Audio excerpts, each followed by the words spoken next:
ॐ गणपतये नमः। श्रीगणेशस्तुति।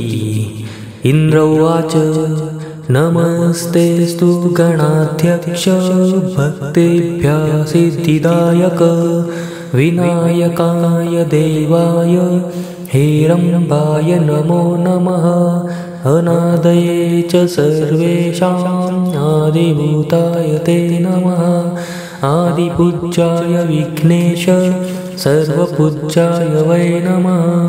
आदिमध्यान्तहीनाय यदिमध्यमयाय च अन्त्यरूपाय देवेश विघ्नहर्ते नमो नमः। पाशाङ्कुशधरायैव सिंहवाहाय ते नमः।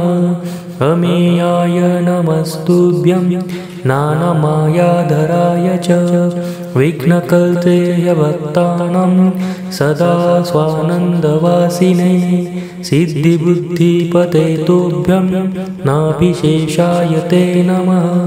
ब्रह्मणे ब्रह्मरूपाय ब्रह्मदात्रे कृपालवे धर्मार्थकाममोक्षाणां दात्रे ते वै नमो नमः। पूर्णाय पूर्णभावज्ञ पूर्णानन्दप्रदाय वै कर्त्रे हर्त्रे च पात्रे ते गणेशाय नमो नमः।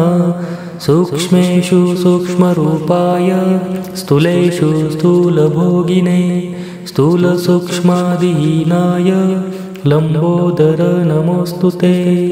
किं स्तौमि त्वं सदा शान्तिरूपं तस्मान्नमो नमः। तेन तुष्टो भव स्वामिन् दयाकाराय ते नमः।